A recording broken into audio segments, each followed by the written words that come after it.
प्रेम से बोलिए जय श्री हरि। वास्तव में हर कोई भक्ति नहीं करता है और ना ही कोई भक्ति कर सकता है। वो बिरला ही कोई होता है जो भक्ति करता है।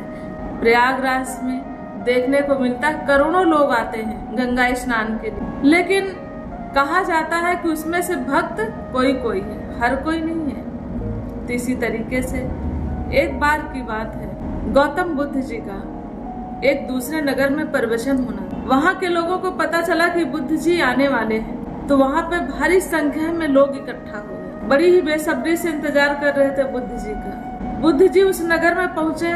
पहुँचने के बाद स्टेज पर जाते हैं और कहते हैं कि आज तो मैं प्रवचन नहीं दे पाऊंगा, इसलिए कि मुझे किसी जरूरी काम से निकलना। तो जितने भी भक्त जन थे सब उठे और चले गए। धीरे धीरे पंडाल खाली हो गया। इसी तरीके से दूसरे दिन पता चला कि दूसरे दिन बुद्ध जी आने वाले। फिर से सभी भक्त इकट्ठा होते, लेकिन उस दिन संख्या कितनी होती है? घट के संख्या 5000 से 2000 पे आ जाती है। मन में स्वार्थ ना हो तो कोई मंदिर मस्जिद जाना भी पसंद ना करे। कुछ ही ऐसे लोग हैं जो कि निस्वार्थ भक्ति करते हैं। तो बुद्ध जी उस दिन भी आए। दूसरे दिन आते हैं, स्टेज पर जाते हैं, देखा कि 2000 की भीड़ इकट्ठी है। उन्होंने हाथ जोड़ा और सबसे यही बात बोली कि आज मुझे किसी जरूरी काम से फिर से निकलना है, मैं कल आऊंगा। फिर पब्लिक धीरे धीरे चली जाती है। इसी तरीके से फिर तीसरा दिन होता है। तीसरा दिन आता है।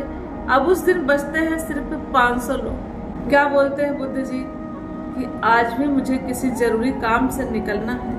उनका प्रिय शिष्य आनंद परेशान था कि बुद्ध जी ऐसा क्यों कर रहे हैं। तो उन्होंने बोला बता देंगे।